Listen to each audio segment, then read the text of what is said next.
తాకట్లో ఉన్న బంగారాన్ని విడిపించి ఆ రోజున మార్కెట్ ధర కట్టి మిగిలిన డబ్బును మీకు అందిస్తుంది కొమ్మూరి గోల్డ్. మీకు ఇండస్ట్రీలో బాగా అత్యంత ఆప్తులు ఎవరు, మంచి క్లోజ్ ఫ్రెండ్స్ ఎవరు కాదు సార్ నాకు, అంటే మెయిన్ అంటే ఫీమేల్ గురించి మాట్లాడలేదు, మామూలుగా మేల్ అయినా ఫీమేల్ అయినా ఎవరు కాదు నాకు చెప్పండి. ఇప్పుడు స్నేహ దగ్గర గురించి మొదలు పెడితే మన రీసెంట్గా వచ్చిన హీరోయిన్స్ వరకు త్రిష కానీ శ్రేయ కానీ వీళ్ళందరూ నాకు మంచి ఫ్రెండ్స్. అలాగే చిరంజీవి గారి దగ్గర నుంచి మొదలు పెడితే వాళ్ళ అబ్బాయి వరకు మిత్రులు. ఆ ఫ్రెండ్షిప్ మన పర్సనల్ ప్రాబ్లమ్స్ కూడా పంచుకునేంత. నాకు పర్సనల్ ప్రాబ్లమ్స్ ఏమున్నాయి నేను పంచుకోవడానికి? ప్రాబ్లమ్స్ మనిషి అన్నాక ప్రాబ్లమ్స్ ఎందుకు? నాకు అసలు లేవు sir problems. You believe it or not. నాకు హ్యాపీ. నాకు రైస్ లేవు, పప్పు లేదు, ఉప్పు లేదు అనడానికి వీల్లేదు. ఎందుకంటే నాకు పొలం ఉంది, 10 ఎకరాల పొలం ఉంది. ప్రాబ్లమ్స్ అంటే ఫైనాన్షియల్ ప్రాబ్లమ్స్ కాదు, మెంటల్ ప్రాబ్లమ్స్ ఉండొచ్చు. మెంటల్ ప్రాబ్లమ్స్ నాకే ఉన్నాయండి. ఏదో ఉంటే ఎవరి దగ్గరికన్నా పోయి దాంతో 10 నిమిషాలు అర్ధగంట మాట్లాడితే మెంటల్ ప్రాబ్లమ్స్ క్లియర్ అవుతాయి. సరే, ఇంకా మళ్ళీ రీఎంట్రీ ఖచ్చితంగా ఇస్తారు అయితే. 100% ఓకే. అంటే ఆ మధ్య విన్నది ఏంటంటే వేణుమాధవ్ దగ్గర ఓకే డిసీజ్ పక్కన పెట్టేస్తే ఆయన తొక్కేశారు. తొక్కరు సార్ ఇక్కడ ఎవరిని తొక్కరు. ఇక్కడ ఇండస్ట్రీలో ఎవరిని తొక్కడు. వాడు తొక్కోవడం తప్పితే ఎవరిని తొక్కడు, తొక్కలేడు కూడా. టాలెంట్ ఉంటే ఎవరిని తొక్కలేడు. వాడు తొక్కోవాల్సింది తప్పితే టైమింగ్ మెయింటైన్ చేయకపోవడమో లేకుంటే ఇంకో బ్యాడ్ బిహేవియర్ వాటి వల్ల వాడు తొక్కోవాల్సింది తప్పితే ఎవడు తొక్కలేడు. ఇంపాసిబుల్. మరి ఈ గ్యాప్కి కారణం కేవలం వేణుమాధవ్ గారి స్వయం కృతాపరాధం అంటారు? లేదు, నేను చెప్పిన కదా, నేను క్లియర్ చెప్తున్నా, మళ్ళీ చెప్పి రిపీట్ చేస్తున్నా. బూతులు ఉన్న సినిమాలు చేయను, బూతులు లేని సినిమాలు మాత్రం చేస్తా, అంతే. అదొక లైన్ అండర్లైన్ గీసుకున్నా. అందువల్ల కొద్ది ఇబ్బందులు అయినాయి అంతే. అంటే సంపాదించట్లేదేమో కానీ సినిమాలు నటించట్లేదు, సంపాదించట్లేదేమో కానీ సంపాదించింది నా దగ్గర బ్రహ్మాండంగా ఉంది. ఓకే, డబ్బులు సంపాదించలేదు ఎవరంటలేదు, ఎవరు సంపాదించారు అది. కానీ ఆ లైన్లో ఉండడం ఇంపార్టెంట్ కదా. ఓకే.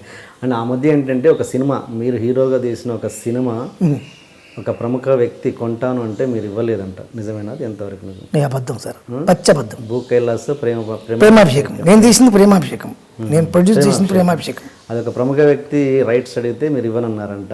లేదు, అబద్ధం. లేదు, అబద్ధం. ఓకే. తెలుగులో కానీ తమిళ్లో కానీ హీరోలు కావచ్చు, కొంతమంది కమెడియన్స్ కావచ్చు, స్టార్డమ్ విపరీతంగా వచ్చింది. అలాగే కమెడియన్స్ కూడా వచ్చింది మన తెలుగులో కూడా స్టార్డమ్. అంటే ఆ స్టార్డమ్ వచ్చాక ఏమంటారంటే ఈ సినిమాలు మా కామెడీ వల్లే నడిచాయి అని. ఇంత పెద్ద స్టార్ హీరో ఉన్నా కూడా మా కామెడీ వల్లనే ఆ సినిమాలు నడిచాయని కాలర్ దగ్గర వేయడం కూడా చాలా సినిమాల వరకు జరిగాయి. ఉదాహరణకి ఎగ్జాంపుల్ తమిళ్లో వడివేలు, నా వల్లే సినిమాలు నడిచాయి అని. అలా మీ విషయంలో ఏమైనా జరిగిందా? 100% జరగలేదు సార్, 100% జరగలేదు. నా వల్లే సినిమా నడిచింది అసలు లేదు. నా వల్ల నడిచిన ఒక్క సినిమా లేదు. ఆ హీరో, ఆ ప్రొడ్యూసరు, ఆ డైరెక్టర్ల వల్లే, ప్రొడ్యూసర్స్ వల్లే నడిచినాయి తప్పితే సినిమాలు వేణుమాధవ్ వల్ల నడవలే. మెయిన్గా రైటర్స్ ఈ క్యారెక్టర్ వేణుమాధవ్ అయితేనే బాగుంటాడని పెట్టుకోవడం వల్ల నడిచినాయి తప్పితే నా వల్ల నడిచిన సినిమాలు అంటూ ఒక్కట్లేదు. 500 అబోవ్ మూవీస్ చేసింది నేను ఇప్పటికీ, బట్ ఒక్క సినిమా కూడా నా వల్ల నడవలేదు. Because of writers and directors and producers and heroes. లాస్ట్లో heroes. Himayat Nagar Telugu Desam party office ఉండేది, హిమాయత్ నగర్లో. దానికి బిఫోర్ ఇంకోటి చెప్పాలి మీకు. ఒకసారి నల్గొండ జిల్లా కోదాడ సార్ మాది. కోదాడలో ప్రోగ్రామ్ చేసిన టాకింగ్ డాల్ ప్రోగ్రామ్. అది మా ఎమ్మెల్యే గారు చూసి, మాధవరెడ్డి గారు అప్పుడు మినిస్టర్ ఉండి, ఆయన వచ్చి చూసి భువనగిరిలో మాది మహానాడు ఉందయ్యా, అబ్బాయిని తీసుకురా అన్నాడు చంద్రబాబు గారు. ఆయన మాధవరెడ్డి గారు నన్ను భువనగిరి తీసుకెళ్ళిండు. భువనగిరికి చంద్రబాబు నాయుడు గారు వచ్చిండ్రు. ఆయన చూసిండు ప్రోగ్రాం. మరి తప్పకుండా మహానాడుకు రావాలి, మహానాడులో మీ ప్రోగ్రాం పెట్టిస్తాం మేమన్నాడు. ఏంటి నేను ఇట్లా అన్నాడని మాధురి గారితో సార్ అన్న, నువ్వు రా అన్నాడు. అని తీసుకెళ్ళి ఎమ్మెల్యే క్వార్టర్స్ ఉంది కదా సార్, ఎమ్మెల్యే క్వార్టర్స్లో ఉంచారు నన్ను తీసుకెళ్ళి. ఓల్డ్ ఎమ్మెల్యే క్వార్టర్స్ మీకు గుర్తుందంటూ, న్యూ ఎమ్మెల్యే క్వార్టర్స్ సెక్రటరేట్ పక్కన. ఆయన దగ్గర పెట్టేస్తే నేను టెన్షన్ అయిపోతున్నా. ఆఫ్టర్నూన్ 12 o'clock తీసుకెళ్ళిరండి నన్ను స్టేజ్ పైకి. మధ్యాహ్నం 12 గంటలకు తీసుకెళ్ళిండ్రు. ఆఫ్టర్నూన్ 12 o'clock తీసుకెళ్తున్నారు. అది ఈవినింగ్ కదా ప్రోగ్రామ్. జనరల్గా మనకి ఈవినింగ్ ప్రోగ్రామ్, స్టేజ్ ప్రోగ్రామ్ అంటే ఈవినింగే ఉంటుంది కదా. ఈవినింగ్ ఉంటుంది, ఇప్పుడేం తీసుకొస్తున్నారు అనుకుని నేను సర్లే అని వెళ్ళిపోయినా. నాకు పొట్లం ఇచ్చిండ్రు, భోజనం పొట్లం, ఒక వాటర్ బాటిల్ ఇచ్చిండ్రు. 3 o'clock అట్లా రావుగోపాలరావు గారు వచ్చిండ్రు. స్టేజ్ ప్రోగ్రామ్ కావట్లేదు, స్టేజ్ ఇంకా అరేంజ్ చేస్తున్నారు. ఇప్పుడు ఎందుకు తీసుకొచ్చారు నాకు అర్థం కాలేదు. ఈవినింగ్ పబ్లిక్ 6 లక్షల మంది పబ్లిక్ ఆనాడు వస్తే చూస్తే పబ్లిక్ వస్తూనే ఉన్నారు వీళ్ళు మైక్లో మాట్లాడుతూనే ఉన్నారు. నా ప్రోగ్రాం పెట్టట్లేదు. నాకు ఇక్కడ మండిపోతుంది. నాకు కొద్దిగా ఈగో ప్రాబ్లం ఎక్కువ, మండిపోతుంది. నా ప్రోగ్రాం పెట్టేస్తే నేను దిగి వెళ్ళిపోతా కదా, నాకు ఎందుకు వచ్చిన బాధ ఇది. 6 o'clock అట్లా అన్నగారు వచ్చారు, వెంకటరామరావు గారు, ఎమ్మెల్యేలు వెంకటరామరావు గారు అందరూ వచ్చిండ్రు. ఒకళ్ళ తర్వాత ఒకళ్ళు మాట్లాడుతున్నారు కానీ నా ప్రోగ్రాం పెట్టట్లేదు. నా ప్రోగ్రాం ఉంటుందా అని నా కోపం. ఇది ఎక్కడి ప్రాబ్లం ఆయన అనుకొని బాగా ఫీల్ అవుతున్నాను నేను లోపల. నెక్స్ట్ ఇక అన్నగారు మాట్లాడతారు. అన్నగారు మాట్లాడిన తర్వాత ఏముంటుందండి, ఇంకా చంద్రబాబు గారు, దగ్గుబాటి వెంకటేశ్వరరావు గారు వీళ్ళందరూ మాట్లాడడం అయిపోయింది. అన్నగారు మాట్లాడతారు.